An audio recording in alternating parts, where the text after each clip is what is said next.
Good evening everyone. आज हम HTML के अंदर फॉर्म वैलिडेशन देख रहे हैं। आज हम देखेंगे कि ये होता क्या है और इसका क्या पर्पज़ है जावास्क्रिप्ट के अंदर, HTML के अंदर। देखिए, तो फॉर्म वैलिडेशन एक तरीका है जिससे यह चेक किया जाता है कि यूज़र ने फॉर्म में जो डेटा भरा हुआ है वह सही है और अधूरा तो नहीं है। मतलब ये एक प्रकार का मेथड है, एक तरीका है जिससे हम ये चेक कर पाएंगे कि यूज़र जो फॉर्म के अंदर डेटा भर रहा है वो सही है, क्या वो प्रॉपर है और कहीं वो इनकम्प्लीट तो नहीं है। जब भी हम किसी भी वेबसाइट पर कोई भी फॉर्म भरते हैं, जैसे साइन अप करना है, लॉगिन करना है या फिर कॉन्टैक्ट फॉर्म भरना है, तो सबमिटिंग से पहले या कॉन्टैक्ट फॉर्म जब भरते हैं, तो जब सबमिट करते हैं तो उससे पहले डेटा की जांच करना बहुत ही ज़्यादा ज़रूरी होता है। हम डेटा को चेक करेंगे कि क्या डेटा जो हम वहाँ पे प्रोवाइड कर रहे हैं वो यूज़फुल है, मीनिंगफुल है और एक्यूरेट है और प्रॉपर है। ठीक, लेकिन ये ज़रूरी क्यों है? फॉर्म वैलिडेशन क्यों ज़रूरी है? सही डेटा प्राप्त करने के लिए। जैसे अगर यूज़र ईमेल की जगह पे सिर्फ अपना नाम लिख दे, तो वैलिडेशन उसे रोक देगा और बताएगा कि सही ईमेल आईडी यहाँ पे फिल करना है। ठीक, जैसे मान लीजिए अगर यहाँ पे किसी भी जगह पे अगर एक ईमेल यहाँ पे इस प्रकार से इनपुट टाइप दिया गया है और यहाँ पे पूछा जाएगा ईमेल भरने के लिए, लेकिन यूज़र ने यहाँ पे गलती से नेम डाल दिया, फिर वो तो रॉन्ग हो गया, इनवैलिड हो गया डेटा वहाँ पे। तो वैलिडेशन इसे यहाँ पे स्टॉप कर देगा और यह बताएगा कि यहाँ पे ईमेल डालना है, ईमेल आईडी इनपुट करनी है। ठीक, फिर ज़रूरी है जरूरी फील्ड्स को खाली छोड़ने से रोकने के लिए। जैसे मान लीजिए आप रजिस्ट्रेशन कर रहे हैं, वहाँ पे जो है ईमेल आईडी और फ़ोन नंबर डालना बहुत ही ज़्यादा मैंडेटरी है। तो यूज़र उसे बिना डाले फॉर्म को सबमिट नहीं कर सकता, उसे वो एम्प्टी नहीं छोड़ सकता है। इसलिए वैलिडेशन लगाना ज़रूरी है। हम उस पर्टिकुलर फील्ड को मार्क कर पाएंगे कि कौन सी फील्ड, कौन से टैग्स इंपॉर्टेंट हैं और कौन से टैग्स इंपॉर्टेंट नहीं है। फिर सुरक्षा के लिए, जैसे वेबसाइट के मलिशियस डेटा से हमें बचाता है जो हैकर के द्वारा भेजा जा सकता है। ठीक है, तो वैलिडेशंस का मतलब होता है सही डेटा प्राप्त करने के लिए, एम्प्टी फील्ड्स को छोड़ने से रोकने के लिए और सिक्योरिटी के लिए। ठीक, इस यह हम फॉर्म वैलिडेशन दो प्रकार से लगा सकते हैं, क्लाइंट साइड वैलिडेशन से और सर्वर साइड वैलिडेशन से। देखिए, जब यूज़र के वेब ब्राउज़र पे ही हम वैलिडेशन को अप्लाई कर देते हैं तो वह क्लाइंट साइड वैलिडेशन हो जाता है। मतलब ब्राउज़र पे ही हमने HTML5 एट्रीब्यूट्स का यूज करते हुए वैलिडेशन लगा दिया। ठीक है, तो उस केस में हम वहाँ पे बोलेंगे जो हमारा फॉर्म है वो वैलिडेट हो चुका है क्लाइंट साइड वैलिडेशन की नीड से।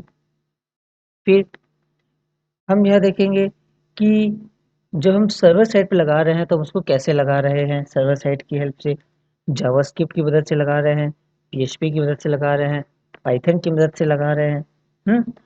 देखिए, क्लाइंट साइड वैलिडेशन जो होता है वो बहुत ही तेज होता है, बहुत फास्ट काम करता है, क्योंकि यह यूजर को तुरंत फीडबैक दे देता है और बार बार रिलोड नहीं होता। इसका थोड़ा सा अपोजिट हो जाता है सर्वर साइड। ठीक, लेकिन ये सिक्योरिटी के लिहाज से सबसे ज़रूरी है, क्योंकि क्लाइंट साइड वैलिडेशन को यूजर चाहे तो अपने ब्राउज़र में बाईपास या डिसेबल भी कर सकता है। ठीक है, तो ये सब चीज़ों की हमें नीड वहाँ पे होती है। तो चलिए देखते हैं आगे कि यहाँ पे क्या लिखा हुआ है।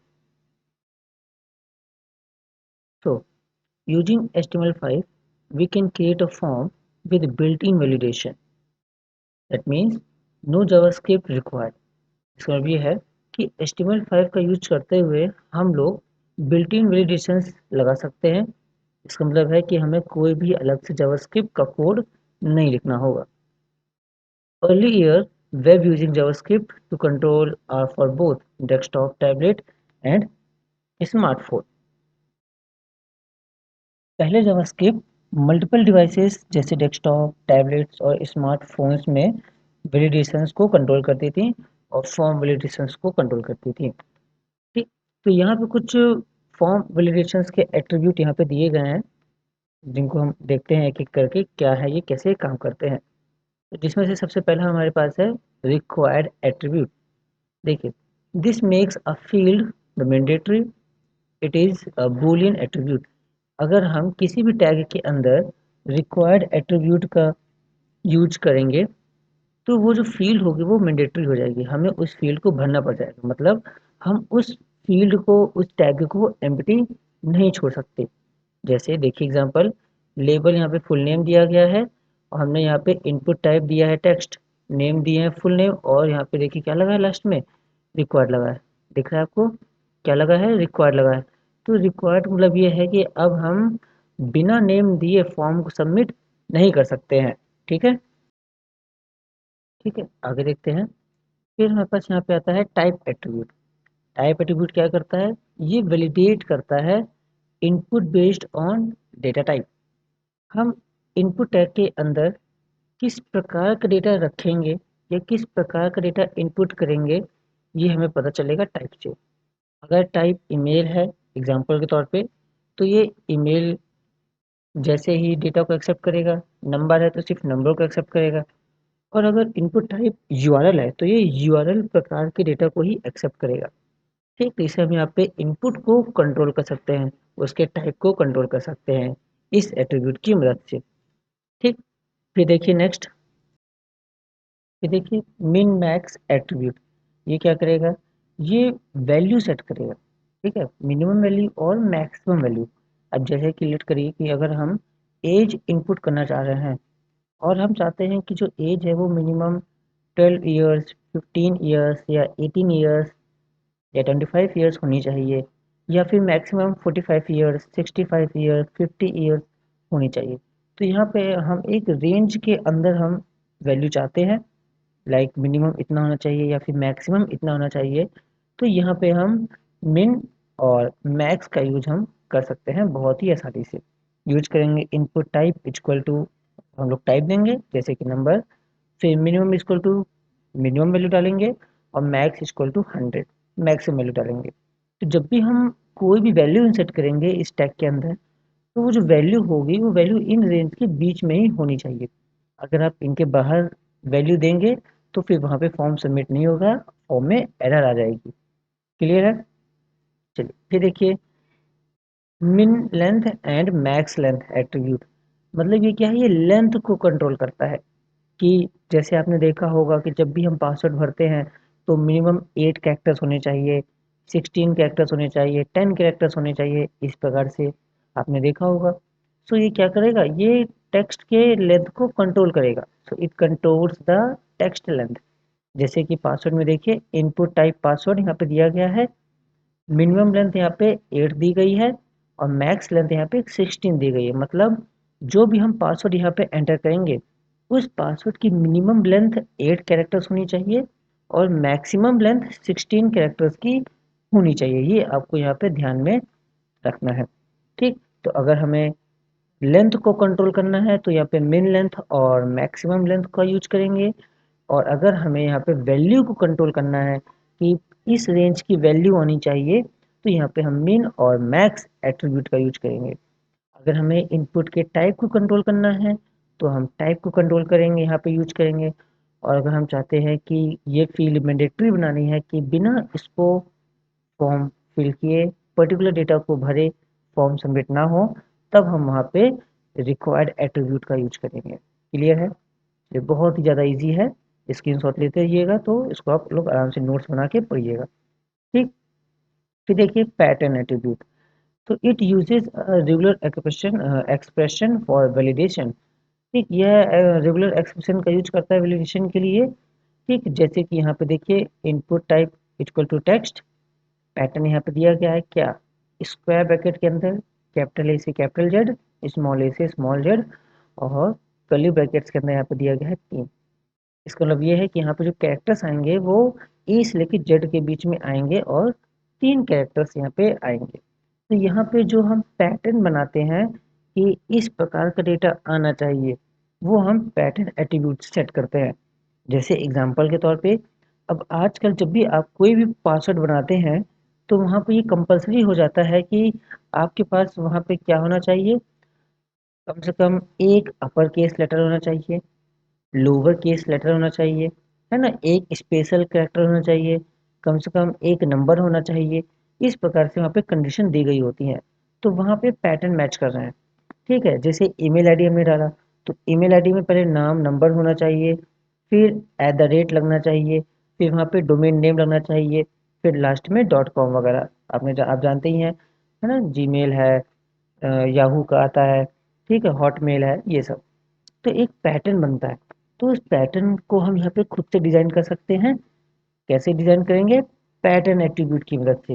आपकी जो नेक्स्ट क्लास होगी वो इसी के ऊपर ही रहेगी। आपको वहाँ पे सिखाएंगे अलग अलग प्रकार के पैटर्न्स को एक्सेप्ट करना और उसको क्रिएट करना। ठीक। फिर देखिए स्टेप एट्रीब्यूट। स्टेप एट्रीब्यूट क्या करेगा? अब ये यूज होता है नंबर पे, ज्यादातर केसेस पे ये नंबर पे यूज होता है। लेकिन इसका काम क्या है? अब जैसे जब आप नंबर इंक्रीज करेंगे तो कितने स्टेप के बाद कोई नंबर आएगा। ठीक है, अब एग्जांपल के तौर पे मान लीजिए अगर स्टार्टिंग वैल्यू 0 है। ठीक है, स्टार्टिंग वैल्यू कितनी है? 0 है। 1 मिनट पेन चेंज कर लेते हैं। हाँ, स्टार्टिंग वैल्यू कितनी है? 0 है। अगर वहाँ पे स्टेप 1 का है तो इसके बाद क्या आएगा? 1, फिर आएगा 2, फिर आएगा 3, क्योंकि स्टेप यहाँ पे कितने का है? 1 का है। ठीक, लेकिन अगर जैसे यहाँ पे दिया गया है 0.5, ठीक है, तो अब देखिए इसमें काउंटिंग कैसे आएगी। अगर स्टार्टिंग वैल्यू है 0, फिर कितना आएगा? 0.5 आएगा, क्योंकि स्टेप कितने का है? 0.5 का। फिर 1.0 आएगा, उसके बाद फिर 1.5 आएगा, फिर 2.0 आएगा, फिर 2.5 आएगा। समझ रहे हैं? इस प्रकार से ये आएगा। अगर हमने यहाँ पे डाल दिया स्टेप 5, लेट करिए हमने यहाँ पे 5 डाल दिया, तो फिर वैल्यू कैसे आएगी? 0, 5, 10, 15, 20, 25, इस प्रकार से फिर वैल्यू आएगी, क्योंकि हम यहाँ पे स्टेप डिफाइन कर रहे हैं। ठीक है ना, ये है। ठीक, तो it defines allow interval. Interval ये अलाउ करता है। ठीक। फिर देखिए नेक्स्ट क्या बोल रहा है ये? Place holder. यहाँ पे देखिए ध्यान से, प्लेस होल्डर। प्लेस होल्डर क्या है? इट इज, इसका काम होता है हिंट देने के लिए। हालांकि ये कोई वैलिडेशन नहीं है, लेकिन इसका काम होता है टेक्स्ट का हिंट देने के लिए कि वहाँ पे क्या डेटा लिखा जाना चाहिए। जैसे इनपुट टाइप में आपने देखा होगा लिखा जाता है एंटर योर नेम हेयर, है ना, एंटर योर आधार नंबर, या पासवर्ड, या enter your feedback here, enter your description here, ऐसे करके मैसेज लिखा रहता है। तो वो मैसेज, वो हिंट हम लोग प्लेस होल्डर से देते हैं। ठीक, देखिए जैसे input type equal to text simple, placeholder equal to enter your name. तो टैग के ऊपर ये ऐसे लिख के आएगा एंटर योर नेम।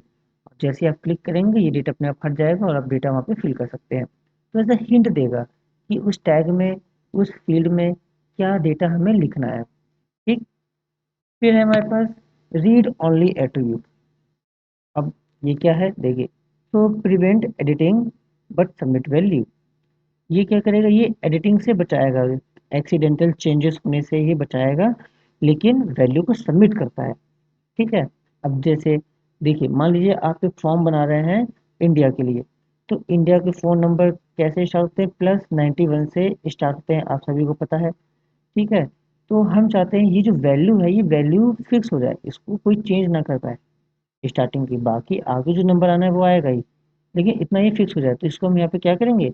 वैल्यू दे के रीड ओनली सेट कर देंगे। तो जब रीड ओनली सेट कर देंगे तो ये वैल्यू तो सबमिट होगी, लेकिन इसको कोई भी यूजर चेंज नहीं कर पाएगा। ठीक है ना।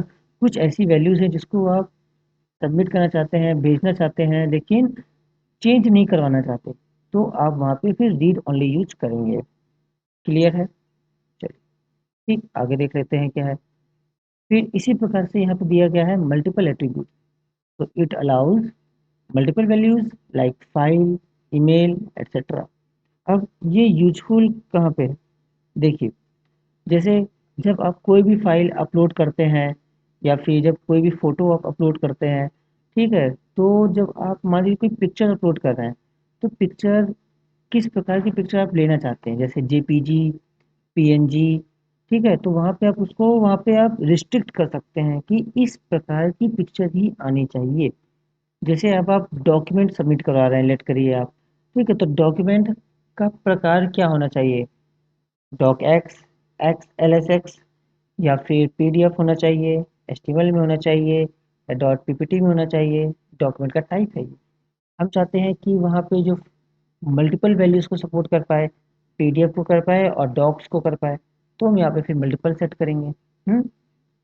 ऐसे ही एक्सेप्ट एट्रीब्यूट, फिर यहाँ पे हम उसको रिस्ट्रिक्ट कर सकते हैं।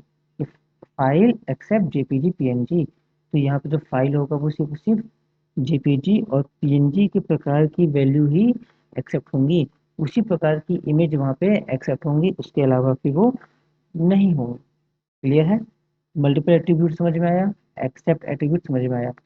अगर थोड़ा सा नहीं समझ में आया तो दिक्कत की कोई बात नहीं है, कल आपको इसका प्रैक्टिकल भी कराया जाएगा। पहले प्रैक्टिकल कराएंगे, फिर उसके बाद आपको पैटर्न मैचिंग भी कराएंगे। ठीक है, तो बने रहिए वीडियो के साथ, एंड तक आपको सारी चीज़ें समझ में आएंगी। फिर देखिए, नेम एट्रीब्यूट। नेम का काम होता है टैग का नेम देने के लिए। ठीक है, क्योंकि जावास्क्रिप्ट में हम लोग हर एक नेम को, हर एक टैग को टारगेट करते हैं, उसको एक्सेस करते हैं। तो टारगेट करने के लिए हमें हर एक टैग का नाम देना पड़ेगा कि हम किस प्रकार के टैग को टारगेट कर रहे हैं। लेट करिए, हो सकता है हमारे फॉर्म में जो इनपुट टाइप टेक्स्ट है वो 5 बार यूज किया हो, तो इसमें से हम कौन से इनपुट टाइप को टारगेट करना चाह रहे हैं, तो उसका एक हम यूनिक नेम देंगे। समझ में आ रहा है ना? एक उसका यूनिक नेम देंगे, तो इसलिए हम नेम एट्रीब्यूट का यूज करते हैं नाम देने के लिए सिर्फ। ठीक। और वैल्यू है हमारे पास, जिसका काम होता है बाय डिफॉल्ट वैल्यू सेट करने के लिए। ठीक है, अब जैसे यहाँ पे इनपुट टाइप टेक्स्ट, वैल्यू यहाँ पे लिखा है अमृता। ठीक है, जब भी आप फॉर्म को यहाँ पे भरेंगे तो यहाँ पे देखेंगे कि वहाँ पे कुछ वैल्यू पहले से भरी हुई है, वहाँ पे ये डेटा यहाँ पे लिख के आ जाएगा। ठीक है, आप चाहो तो उसको इरेज भी कर सकते हो और अपने डेटा वहाँ पे आप डाल सकते हो, लेकिन जब भी आप पेज को रीलोड करेंगे, रिफ्रेश करेंगे, तो ये डेटा ऑटोमेटिकली आ जाएगा। ठीक। चलिए, फिर देखिए टाइटल। टाइटल का काम क्या होता है? So it set custom error message for validation failure. तो जब, अब देखिए एग्जांपल देखिए समझ में आएगा। Input type equal to text, एक यहाँ पे पैटर्न दिया है जहाँ से 0 से लेकर 9 तक नंबर आएंगे, 10 डिजिट आएंगे। ठीक। टाइटल दिया है हमने यहाँ पे एंटर 10 डिजिट नंबर। तो जब भी, जैसे ही आप यहाँ पे मान लीजिए इनपुट टैग के अंदर आप जैसे ही क्लिक करेंगे इसके अंदर, वैसे यहाँ पे एक मैसेज लिख के आ जाएगा ऊपर छोटा सा, एंटर 10 डिजिट नंबर। मतलब एक हिंट देने के लिए भी इसका यूज आप कर सकते हैं। है? ठीक है ना? ताकि यूजर को पता चल पाए कि वहाँ पे किस प्रकार की वैल्यूज डालनी है। ओके, चलिए आगे देखते हैं क्या है। ठीक, तो देखिए ये है अब आपका पैटर्न एट्रीब्यूट। इसको आपको कराएंगे अगली वीडियो में, पहले आप इसको बहुत अच्छे से करिए, समझिए। ठीक। हो सकता है थोड़ा सा ये आपको हार्ड लगे, तो इसको आपको कम से कम 2 से 3 बार आपको जरूर देखना है। जरूर देखिए, नोट्स बनाइए और पढ़िए भी साथ में। ठीक है, टीचर तो गाइड कर सकता है, लेकिन मेहनत तो स्टूडेंट को ही करनी पड़ेगी। ठीक, समझ में आया? अगर आपको कोई भी दिक्कत आ रही है किसी प्रकार की, आप कमेंट में वो चीज़ पूछ सकते हैं, उसका सोल्यूशन आपको दे दिया जाएगा। और कुछ बच्चे आईओटी की क्लास की डिमांड कर रहे हैं, तो आईओटी की क्लास भी जल्द ही स्टार्ट की जाएगी। ठीक है, चलिए और पाइथन की क्लासेस और उसके रिकॉर्डेड वीडियोस प्लेलिस्ट में पड़ी हुई हैं, आप वहाँ से जाके देख सकते हैं। और टैली भी आपके साथ में चल रहा है। ठीक। चलिए, तो इसी के साथ आज का लेक्चर यहीं पे समाप्त करते हैं। अगर वीडियो आपको अच्छी लगी हो तो आप दोस्तों के साथ इसको शेयर करिए, ताकि वो भी अच्छे से पढ़ पाए। बाकी मिलते हैं अगली वीडियो में एक नए टॉपिक के साथ। Until keep studying, keep growing, and see you in the next lecture.